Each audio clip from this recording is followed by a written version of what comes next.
assistente social na mesa, porque eu acho que é hora dos jovens falarem, tem que acabar com essas figurinhas carimbadas, e eu sou uma delas. Mas atenção, é muito difícil resistir à vinda a um congresso que tem essa mesa de abertura. Eu que sou velho nisso aqui, quero dizer para vocês que essa foi uma mesa de abertura para cumprimentar os companheiros que participaram dela, porque ela foi direta, curta, grossa e, sobretudo, foi lá no caroço, foi lá no objetivo. É um orgulho pertencer a uma categoria que inicia o congresso desse jeito. Eu queria registrar isso. Não conta o meu tempo de intervenção, não, viu? Agora eu vou dizer que eu agradeço o convite de estar aqui. Eu aceitei, muito honrado. Espero que seja a última vez que eu venha, não é? Igualzinho que estou me despedindo. Mas hoje eu não vou falar com assistente social. Hoje tem um assistente social na mesa e eu vou me ater exclusivamente à primeira parte do tema, que é a questão da crise do capital. Então está todo mundo tranquilo que eu, neste momento, não sou um velhinho agonizante. Vocês vão ter que, como diz o Zagallo, já que eu comecei falando em futebol, vocês vão ter que me engolir ainda durante algum tempo. Eu queria começar dizendo que no mundo inteiro o serviço social experimenta substantivas modificações. A bibliografia europeia, Inglaterra, França, na Itália, insiste no que eles chamam de transformações do serviço social no mundo em mudanças. E a referência dessa bibliografia é sempre o pós-welfare, ou seja, o depois do estado de bem-estar social, ou então o novo welfare. Nos Estados Unidos, as alterações se dão especialmente no âmbito da elaboração do que eles chamam de novas teorias. Foucault, derivações da fenomenologia, etc. Eu lembro, por exemplo, a proposta chamada pós-estrutural de Karen Hayes. Por que eu estou fazendo essa menção? É porque na Europa, onde se estão discutindo profundas transformações do serviço social, não se menciona a crise do capital, e menos ainda a crise do capitalismo.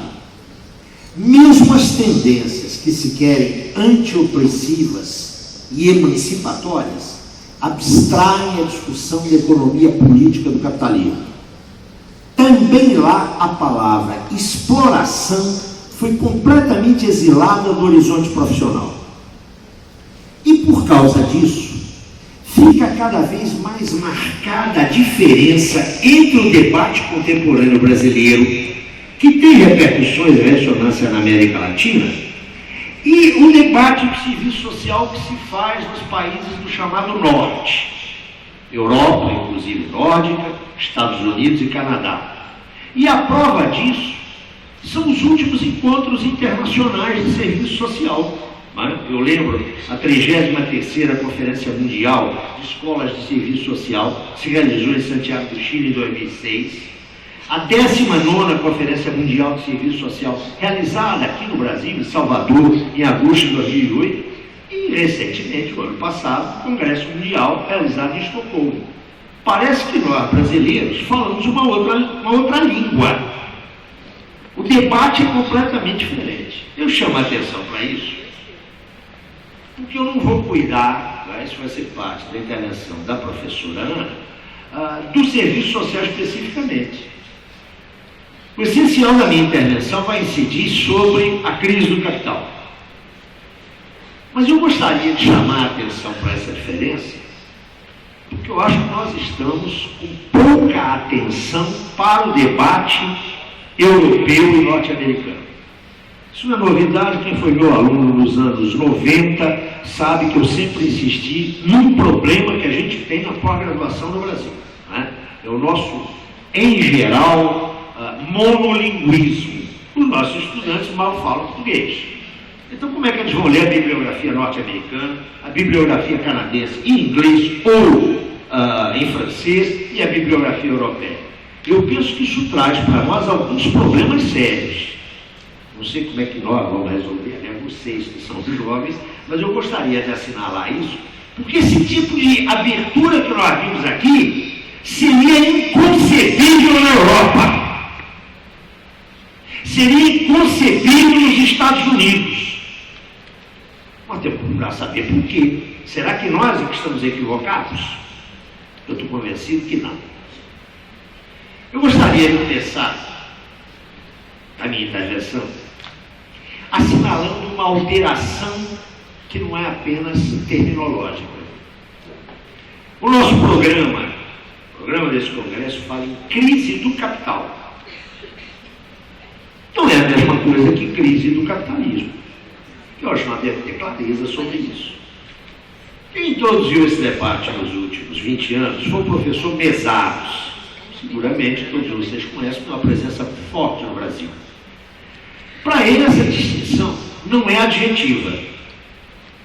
A noção de crise do capital vai muito além da noção de crise do capitalismo. A noção de crise do capital aponta para os limites estruturais do movimento do capital. É evidente que tais limites sempre se expressaram nas crises cíclicas do capitalismo. Mas a ideia de crise do capital, ao contrário de crise do capitalismo, traz à baila, traz à tona os limites do sistema societário assentado sobre o sistema do capital. Eu gostaria que isso ficasse bem claro, porque não é uma distinção acadêmica. Ela é uma distinção teórica que tem implicações muito sérias. Nessa ótica de crise do capital, nós estamos confrontados com um movimento que é muito mais inclusivo, é muito mais abrangente que de uma crise cíclica. Ao cabo de uma crise cíclica, o que acontece? Segue-se uma nova fase de acumulação, a economia se recupera, cresce, alcança um auge e de novo mergulha num processo recessivo. Nós agora estamos confrontados com um processo diferente, no qual as crises parecem se cronificar. E o panorama contemporâneo é exatamente esse. Para vocês terem uma ideia, entre 1970 e 1988, dois economistas que são dirigentes do Conselho Regional de Economia lá em Minas, o Gontijo e o Oliveira, contaram, notem, de 70 a 2008, antes da explosão da crise do euro, a chamada crise da zona do euro. Antes disso, eles contaram 124 crises bancárias sistêmicas, 208 crises cambiais e 63 episódios de não pagamento de dívida soberana. Notem, um espaço de 38 anos. Não é possível que isso sejam crises. Na verdade, você está tendo uma cronificação dessas crises. É por isso que não poucos teóricos assinalam que nós estamos, na crise contemporânea, numa espécie de prelúdio daquilo que chamam de uma crise sistêmica que vulnerabiliza o conjunto do capital. Eu penso que é útil a gente usar não uma definição, mas a gente ter clareza, delimitar o que isso significa. Diz um economista brasileiro, o doutor pelo Unicamp, que é meu camarada Edmilson Costa. Esta é a primeira crise realmente completa do sistema capitalista. Essa que nós estamos vendo agora. Por isso, mais complexa e potencialmente mais explosiva, uma vez que envolve toda a vida social do sistema capitalista. A esfera da produção, da circulação, o crédito, as dívidas públicas e privadas, o sistema social, o meio ambiente, os valores neoliberais, a cultura individualista e, especialmente, do ponto de vista da economia política, o Estado como articulador do processo de acumulação. Se esse diagnóstico aí contido é correto, e a mim me parece ser, vale a pena lembrar que crises, para além de cíclicas, de natureza sistêmica, não são propriamente um fato novo na história do capitalismo. Esta seria a sua terceira crise sistêmica. A primeira se abriu em 1873 e só foi ultrapassada em 1896. E a segunda, de 1929, perdurou até 1945. O que é novo na crise atual é a sua magnitude e a sua intensidade, na medida em que, ao contrário das anteriores, ela envolve um capitalismo planetarizado. Por outra parte, certamente não se trata de um processo com resolução a curto prazo. Na primeira, sua duração foi de 13 anos, a segunda, 16 anos. Eu chamo a atenção nesse ponto para que as pessoas aqui presentes não se embalem acerca dessas reiteradas esperanças veiculadas pelos chamados colunistas econômicos, que acreditam, aspas, na recuperação, por exemplo, da economia americana para o próximo semestre. Não se embalem nisso. Isso é conversa para quem acredita em duende, Papai Noel e mula sem cabeça. Mas antes de prosseguir, eu quero fazer duas observações que são fundamentais. Deixado a sua dinâmica, nenhuma crise cíclica destrói o capitalismo. Nenhuma. Da crise capitalista só sai mais capitalismo. São as lutas sociais, para ser curto, grosso e direto, as lutas de classes, que põem duas alternativas. Ou a reorientação do capitalismo. Historicamente, uma dessas reorientações se expressou no welfare, no estado de bem-estar social. Ou então, a possibilidade da sua substituição por um novo ordenamento econômico e político. Por isso, da atual crise, que tem traços de crise sistema, se não houver uma crise política, uma solução política para além do próprio capitalismo, o risco real e objetivo é a própria destruição dos mais decisivos valores civilizatórios. Para dizer de uma forma já antiga, o antigo não se confunde com o velho, são coisas diferentes. Põe-se hoje a alternativa, ou socialismo ou barbárie. Mas vamos observar melhor essa crise contemporânea. Uma crise cíclica que se manifestou em algumas economias capitalistas centrais no final dos anos 60, desagou numa recessão generalizada em 1974-75, que se manifestou numa ponderável queda da taxa de lucro das grandes corporações e evidenciou que a dinâmica do sistema capitalista ingressava num estágio que invertia o diagrama do crescimento econômico, tal como este se desenhara desde a recuperação do segundo pós-guerra. Na recuperação do segundo pós-guerra e daí para frente, a curva do crescimento era ascendente e pontuada por conjunturais episódios de crises cíclicas. Então, de 45 à entrada dos anos 70, nós tivemos uma economia capitalista que crescia perturbada por episódios de crise.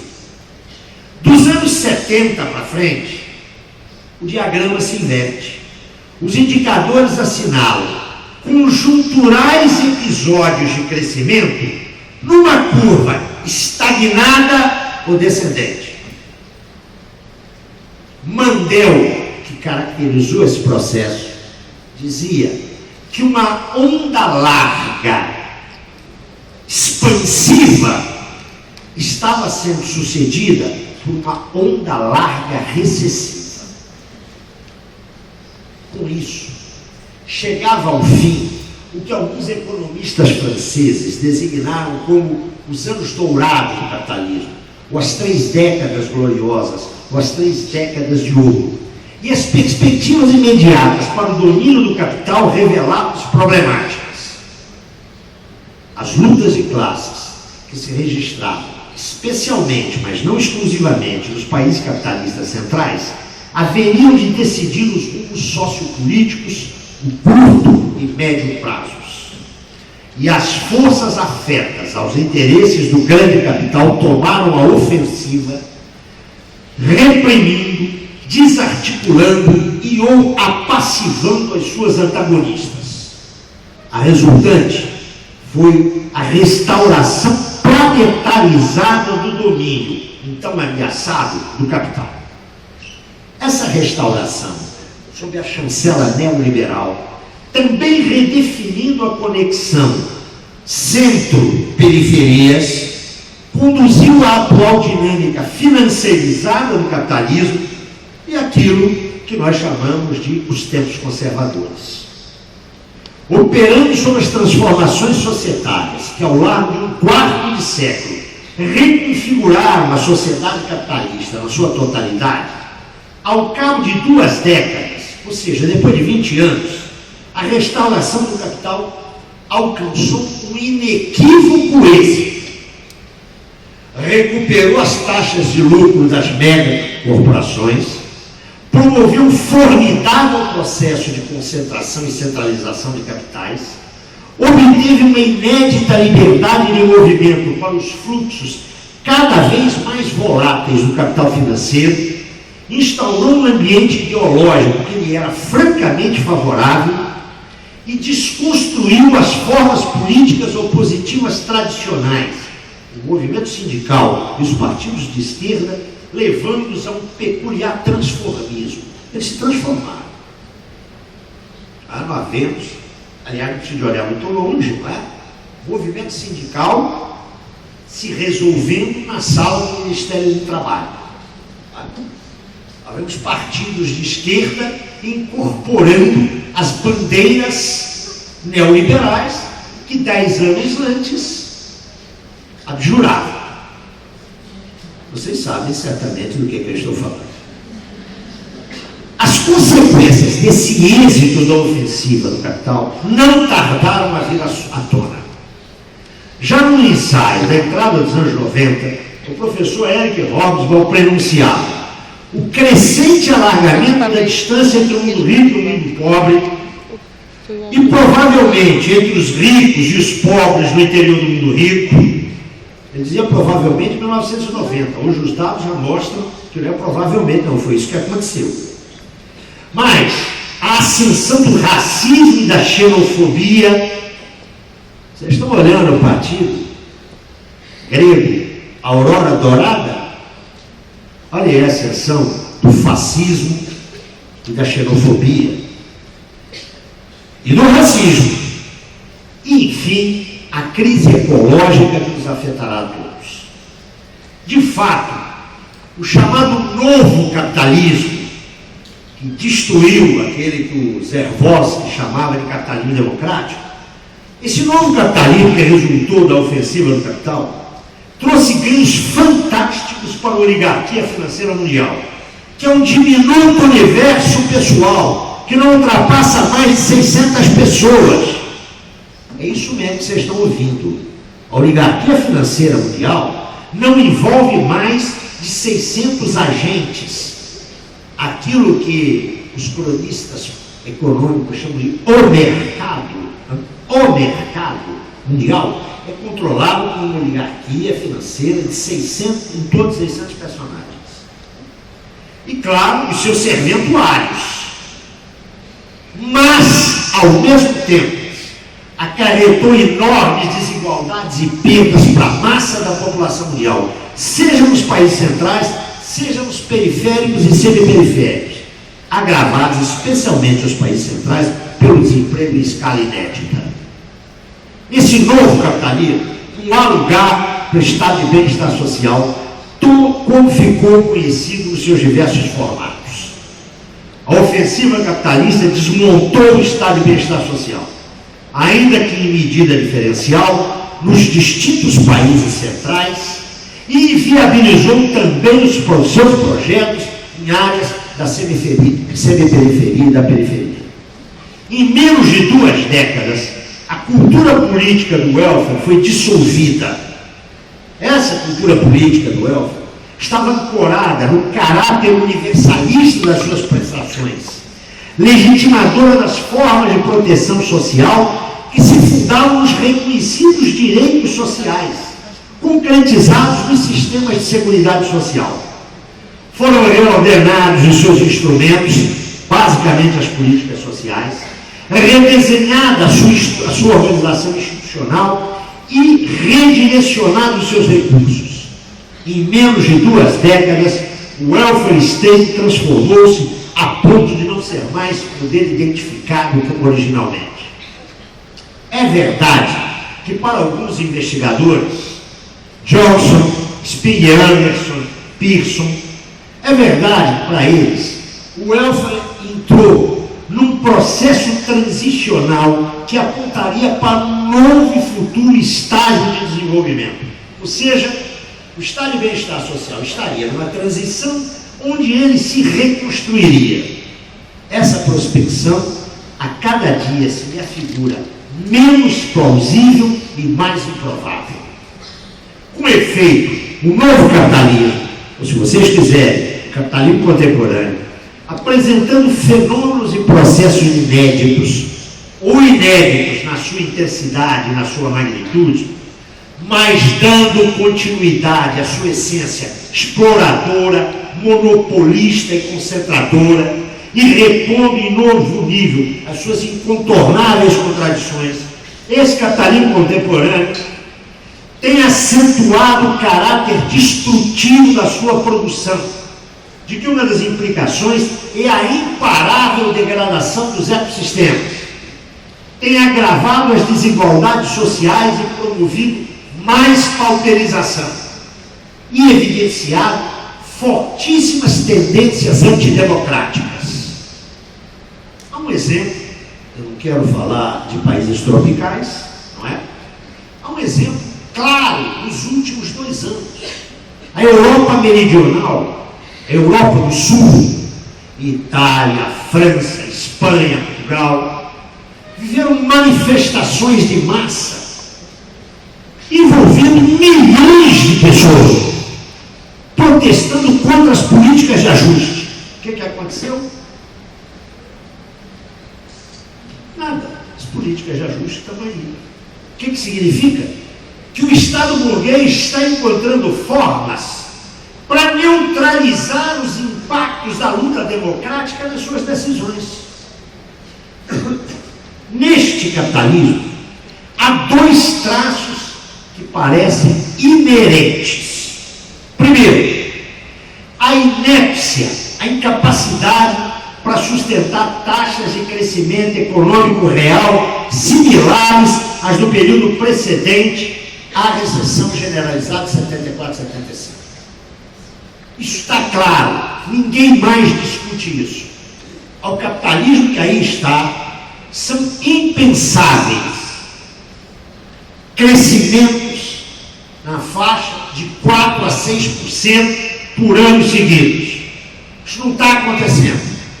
E segundo, a incapacidade para operar dispositivos minimamente eficazes para reduzir o impacto de crises pontuais cada vez mais recorrentes. Então você teve 2002, 2008 e 2010. Há uma inépcia também para reduzir os impactos dessas crises. O complexo sistema de causalidade da crise contemporânea, a crise contemporânea tem uma causa só, ela tem múltiplas causas, mas estruturalmente isso remete à insolubilidade, ou seja, insolúvel no marco do regime do capital, das suas contradições moleculares, que estão assentadas na contradição entre produção cada vez mais socializada e permanência da apropriação privada do excedente. Mas na sua plena maturidade, a economia capitalista continua a fazer valer a lei do valor, que é sistematicamente negada pelos economistas a serviço do establishment. A financiarização contemporânea apenas lateia essa lei. E por isso, os efeitos da concentração e da centralização de capitais tornam-se ainda mais deletérios. Entre eles, a permanência da tendência de queda da taxa média de lucro e a brutal elevação da composição orgânica do capital. Para além dos mecanismos tradicionais e dos estruturados no processo de financiarização da economia, O grande capital enfrenta a emergência dessa crise que aí está, para além dos seus mecanismos tradicionais, ele enfrenta esta crise com a hipertrofia dos ganhos da indústria bélica. Dizia-se que com o fim da Guerra Fria viveríamos na paz perpétua, não é? Deem uma olhada nos conflitos do mundo a partir do início da década de 90. Nunca houve tanta guerra localizada nesse planeta. É preciso atentar para isso. Guerra significa o quê? Significa o crescimento mundial dos gastos militares. Mas atenção, agora uma novidade. Esses gastos estão sendo estendidos à segurança privada e pública, mesmo em tempo e em regiões de paz formal. Maiores informações num país tropical com o projeto das UPPs. Eu vou voltar a isso. Então esse é o primeiro mecanismo, mas é o segundo. Um assalto sem precedentes ao fundo público.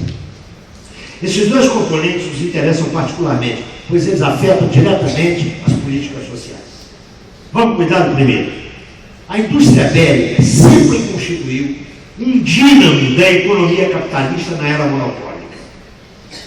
A partir do momento que o capitalismo entrou no seu estágio monopolista, a guerra, a indústria bélica, a indústria da morte, passou a ser um dínamo da sua economia. Mas o seu crescimento, 10 anos após o fim da Guerra Fria, foi notável. Os gastos militares mundiais aumentaram em seta a partir de 1999. Entre 2000 e 2009, eles cresceram em 48,9%. Ou seja, em número redondo, 50%. A indústria bélica vincula-se à produção e à venda de serviços de tecnologia de segurança privada e pública. No capitalismo contemporâneo, verifica-se que o belicismo passa a incluir as políticas de segurança em períodos de paz formal e se estende como negócio capitalista privado na paz e na guerra, configurando a militarização da vida social. A mesa de abertura falou aqui na repressão a que manifestações legítimas e democráticas foram submetidas. Não foi uma repressão qualquer, foi uma repressão militarizada, que via do outro lado não cidadãos que protestavam, mas que via inimigos a aniquilar. Isso é um quadro de belicismo, companheiros. Essa militarização conecta-se diretamente à repressão sobre as classes perigosas, configurando aquele movimento que Vacan designou como substituição do estado de bem-estar social pelo estado penal. No que diz respeito ao fundo público, também se sabe que não é recente a sua sucção pelo grande capital. Fenômeno recente de que as desonerações tributárias dos anos 80 nos Estados Unidos, pela mão do governo Reagan, foram uma espécie de primeiros indicadores. É a verdadeira sangria de que esse fundo tem sido objeto, exemplificada pela fantástica injeção monetária no sistema bancário. Informa o professor Chossudores que em 2008 e 2009, um total de 1,45 trilhões de dólares. Você consegue imaginar que recurso é esse?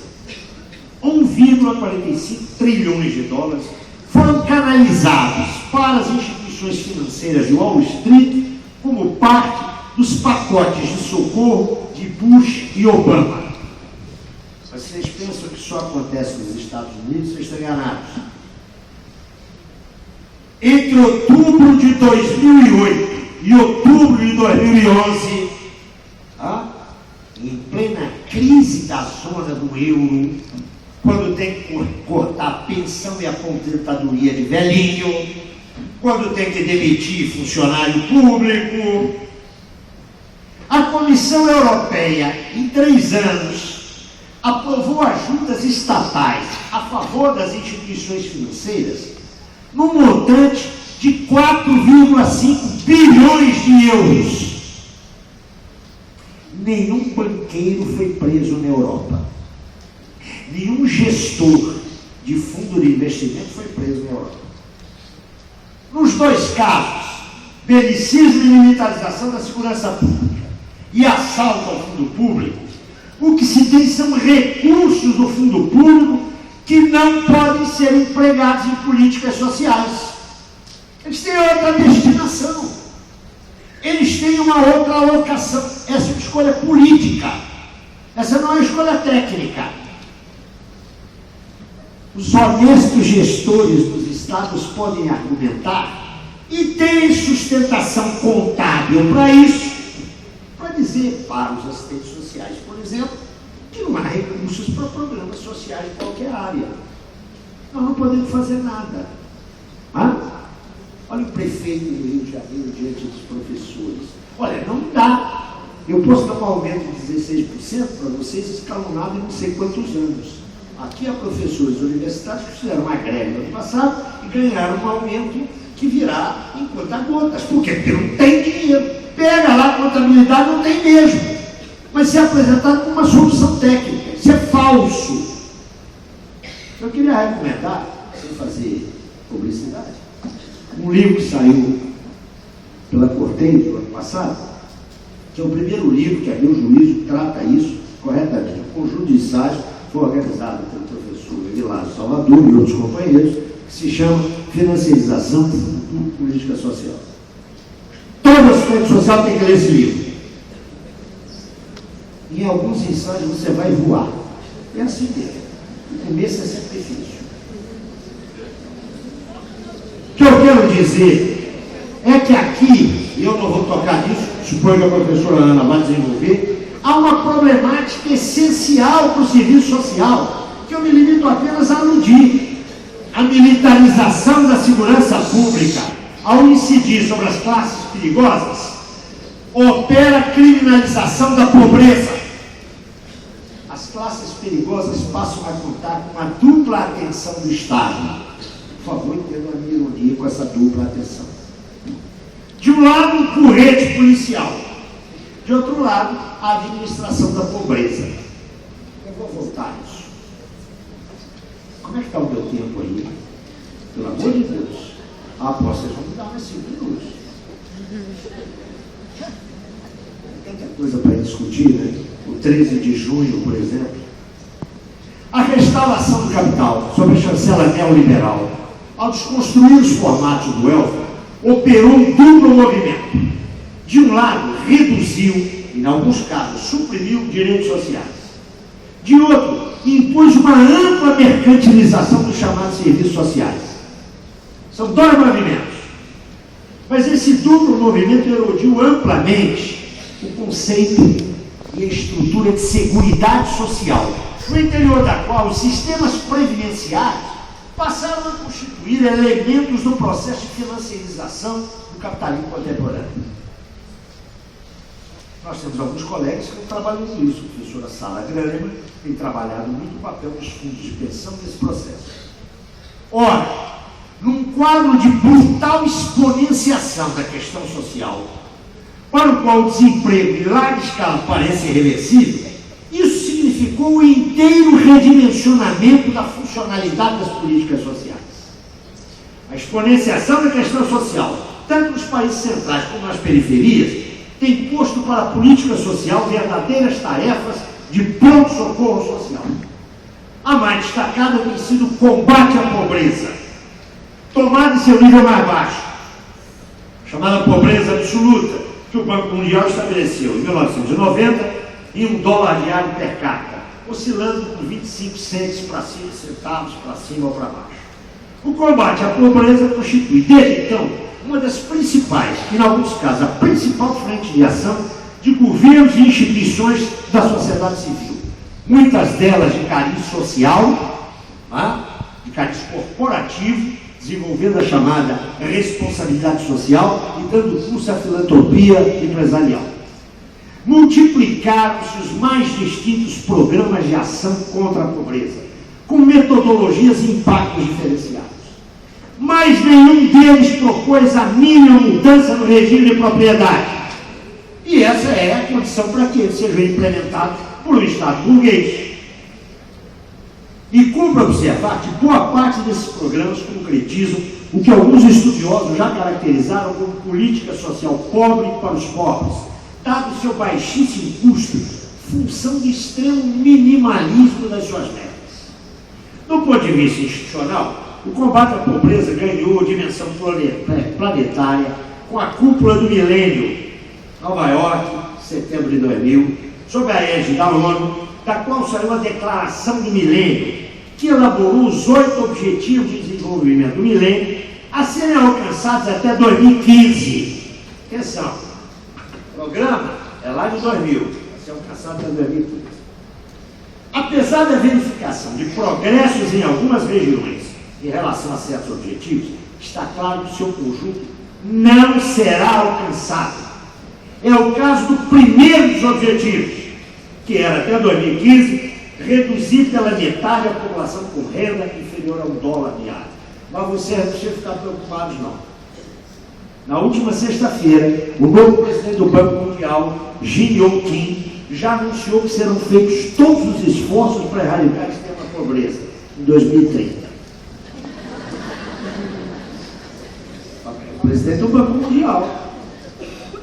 Dada essa magnitude, eu vou abreviar aqui. Não, vamos lá. O que está acontecendo é que as políticas sociais foram refuncionalizadas. Elas não deixaram de existir.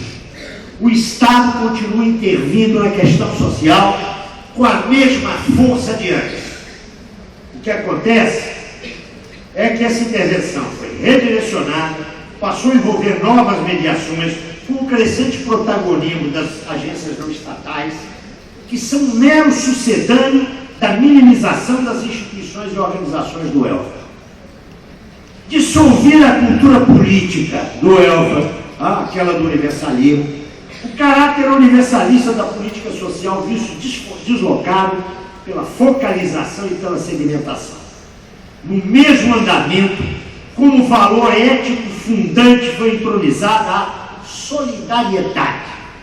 Uma solidariedade supraclassista, revivescência de um humanismo abstrato, agora compatibilizado com o ideário competitivo e concorrencial de um generalizado empreendedorismo. A organização societária que se quer, e de fato é, regulada centralmente pelo mercado, oferece aos chamados excluídos não um elenco codificado e ampliado de direitos sociais, mas um socorro solidário. Compreende-se que nessas condições a assistência social seja de fato deslocada do campo dos direitos sociais para uma nova filantropia. E eis que o velho fantasma do assistencialismo, desconjurado pelos direitos assegurados na destruída Seguridade Social, volta a assombrar os assistentes sociais. Os distintos modelos de combate à pobreza que se disseminaram pelo mundo, eu aqui queria pedir a vocês, pelo amor de Deus, que não replicam essa besteira de achar que o programa de ação contra a miséria foi inventado no Brasil. Isso é uma tolice que só demonstra a ignorância. A partir dos anos 80, tem programa contra a pobreza em tudo quanto é latitude. Lamentavelmente, os nossos social-democratas tardios não inventaram coisa nenhuma. Esses programas são complementares à criminalização da pobreza a que eu me referi antes. Eles são funções de um dispositivo de administração da miséria, mais exatamente um novo dispositivo de controle de pobre, que até garante a eleição de poste. Eu vou ser claro, quando o pobre não é coberto por um programa esperam o espaço da criminalização. E tome de tolerância zero, redução da idade para a imputabilidade penal, lei mais dura e encarceramento longo prazo. Administração da miséria e criminalização da pobreza são duas faces da mesma moeda. Eu não vou desenvolver aqui, por questões de tempo, o impacto dessa funcionalidade do combate à pobreza no serviço social. Eu só quero assinalar, vocês dão isso, é a mesa que está sendo generosa comigo, vai ter que dar para nada. Só quero assinalar que, além dos espectros do assistencialismo que eu já mencionei, ocorre uma substantiva mudança no público-alvo da ação dos assistentes sociais. Muda o público-alvo. Agora, os desassistidos passam a ser os usuários de primeira linha. Isso é novo. Os assistentes sociais, agora, eu não digo isso com nenhuma alegria, tornam-se figuras centrais na administração da miséria. Mas no enfrentamento da crise contemporânea, o regime do capital redimensiona o conjunto das suas políticas sociais. Eu vou recorrer a apenas duas ilustrações desse redimensionamento. A primeira diz respeito à política educacional, especificamente no que se refere ao enquadramento do sistema universitário.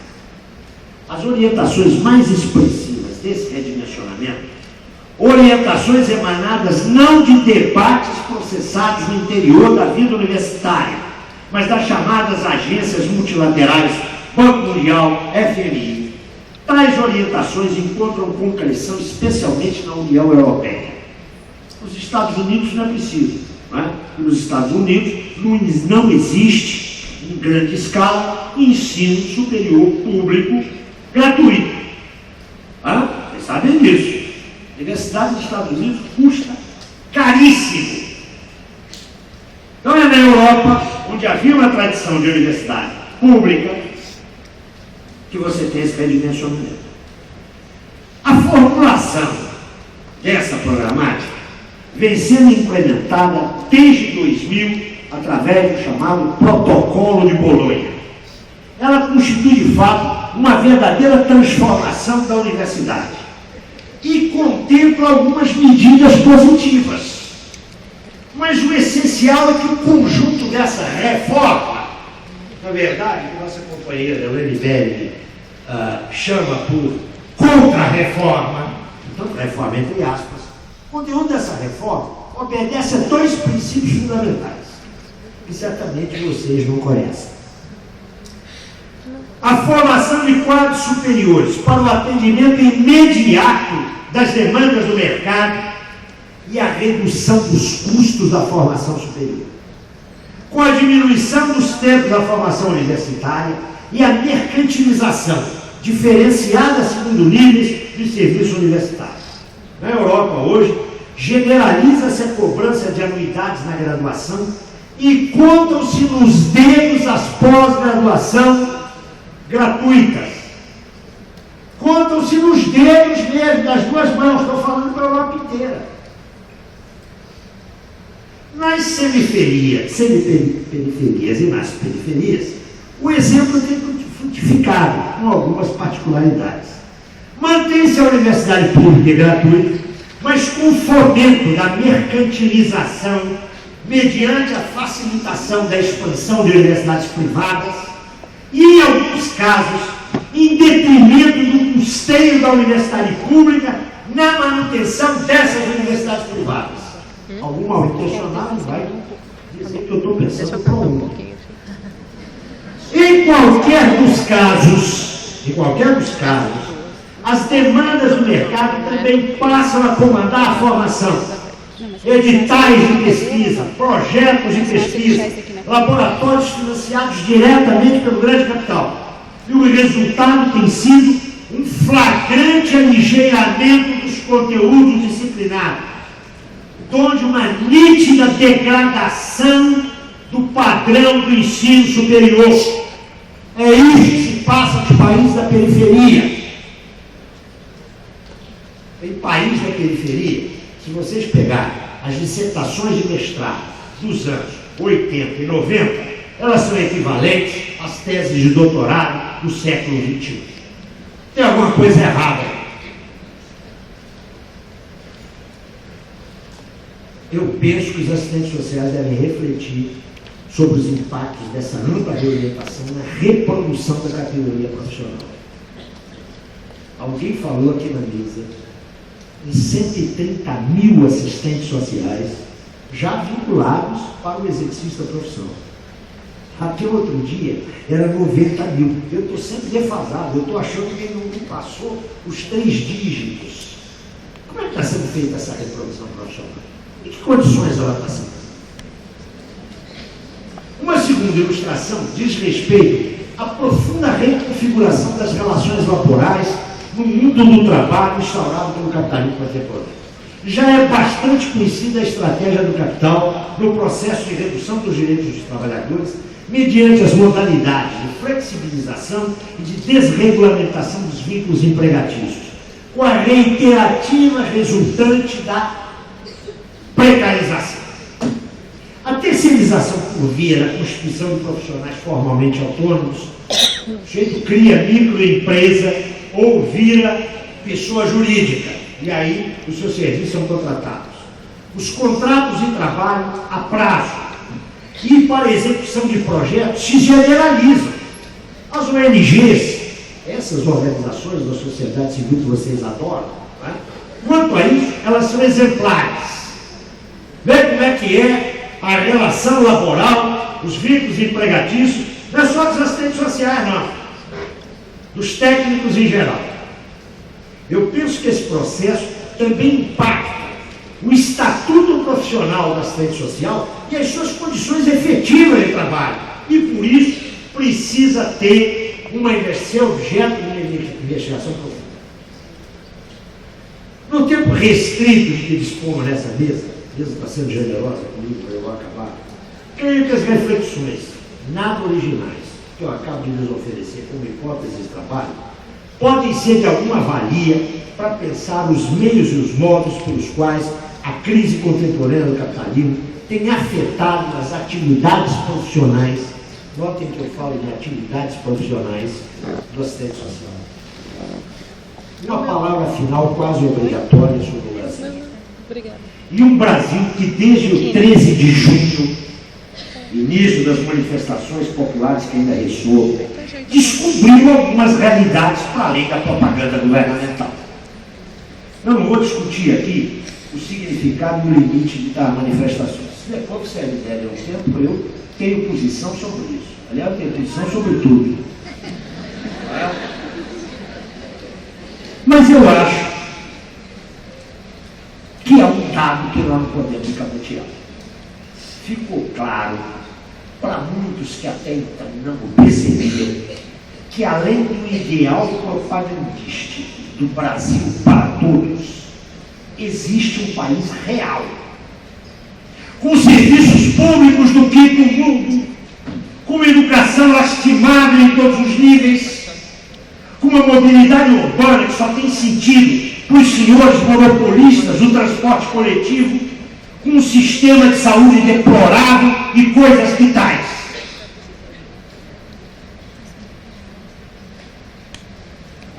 É preciso levantar as exigências desse país real sem fazer concessões à crítica conservadora e de direita. Eu não pertenço nem ao DEM, nem ao PPS e nem ao PSDB. É preciso deixar claro que denunciar esse país real não é levar água ao moinho da direita e do conservadorismo. Mas chega de embuste. Não dá mais. E não sou eu que estou falando isso, não é? Foi a presidenta, ela assim gosta de ser chamada da República, que respondendo com um atraso covarde às manifestações, disse que aquilo era o clamor das ruas. Ausente desse movimento o partido de Sua Excelência, sem plebiscito nesse tipo de questão, não foi contra o fato de a presidente, chefe do executivo, dizer: essa é a voz da tribuna, alguém tem que escutar. Aliás, é fantástico o Brasil. Vocês viram alguém se colocando contra as manifestações? Viram. No dia 14, lá em Paris, esse proto-fascista, que é o governador de São Paulo, trata-se do proto-fascista, acompanhado do Fernandinho Haddad. Não nos esqueçamos, lá de Paris disseram: que absurdo, vândalos. Chegaram aqui, parece que afinal não estão. Ninguém ficou contra. A Rede Globo, no canal para gente como nós, no Jornal Nacional, na Globo News, na noite de 13 para 14, 15, só faltou pedir bomba atômica. Mas logo depois a Globo é muito hábil, não é? Ela fez a separação aos bons manifestantes e aos brancos. Mas no Globo, desde que eles admitiram, numa cínica e oportunista autocrítica, que cometeram um erro em 64, a gente pode esperar tudo, não é? O que mais esperar? Então eu quero deixar claro que é preciso distinguir a crítica ao que aí está dos editoriais do Estado de São Paulo, da Folha de São Paulo, do Globo, do PSDB. Eu estou noutra. Como vocês sabem, e como alguns me criticam, eu estou no mesmo lugar há cerca de 50 anos. Deve ser anacronismo. O que eu quero dizer é que não parece que esse país real coincide com a retórica do fim da miséria, foi anunciado pela presidente da República quando assinou um cheque aí em abril ou maio. Nem com o neodesenvolvimentismo, nem com a nova classe média. É outro país. É fato que não se podem desconhecer os ganhos econômicos e sociais dos últimos 10 anos. Não vamos entregar isso. Isso é conquista e temos que valorizá-los. Mas não se pode fechar os olhos à enorme vulnerabilidade da economia brasileira, que, ao contrário de certas interpretações, é hoje maior do que nunca. Mas para aqueles que não se contentam com as aparências imediatas e superficiais, é preciso considerar que esse país está longe de passar ao largo da crise. Longe.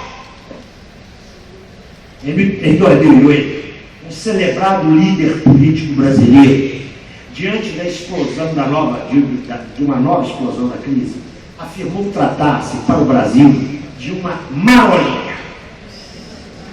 Penso que é saudável desacreditar de uma afirmação tão desinformada e por isso tão irresponsável como essa. Muito obrigado.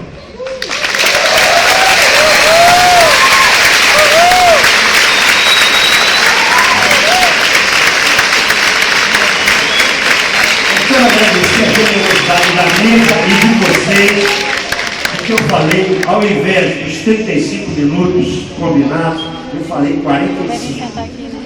Mas como eu sou ateu, Francisco, que está com disposição para os ateus, me perdoa mais essa. Nós é que agradecemos as colocações e reflexões colocadas aqui, de forma brilhante pelo professor José Paulo Neto. A mesa não foi nem um pouquinho bondosa, nós é que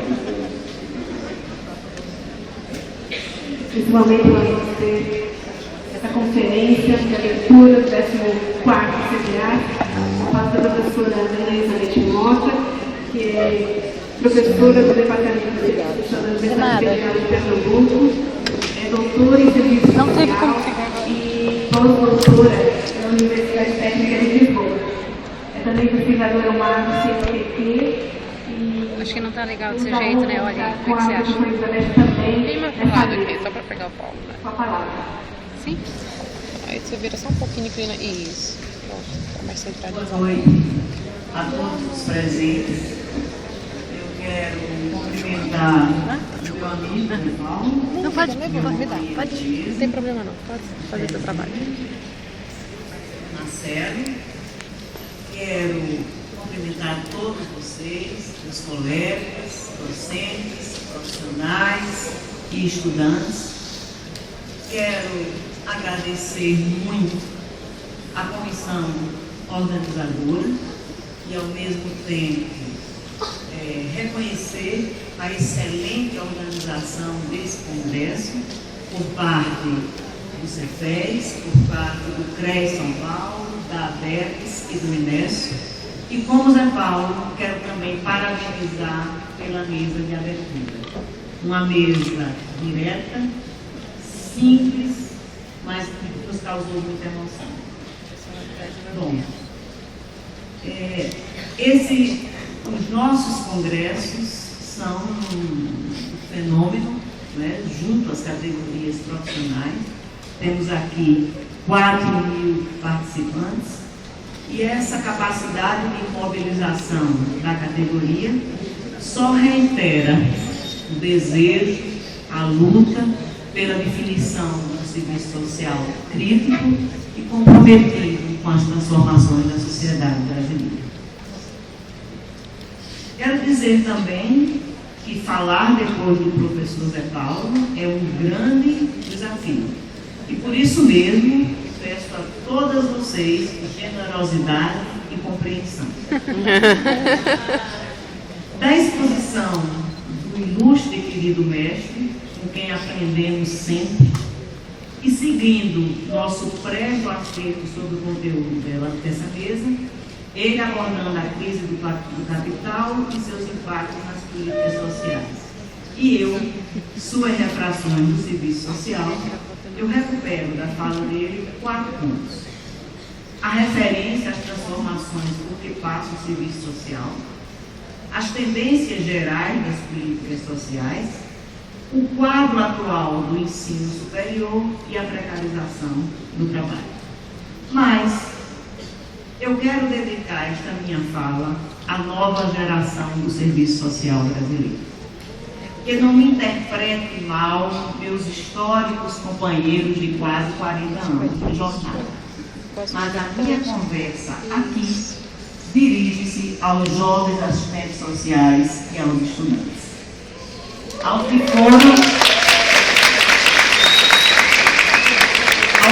foram graduados no contexto da reforma do ensino superior, com a abertura indiscriminada de cursos privados, presenciais e à distância, do REUNE, do ProUni, do FIES, a esse coletivo que participou dos 333 cursos de serviço social no Brasil, sendo que 81% deles privados.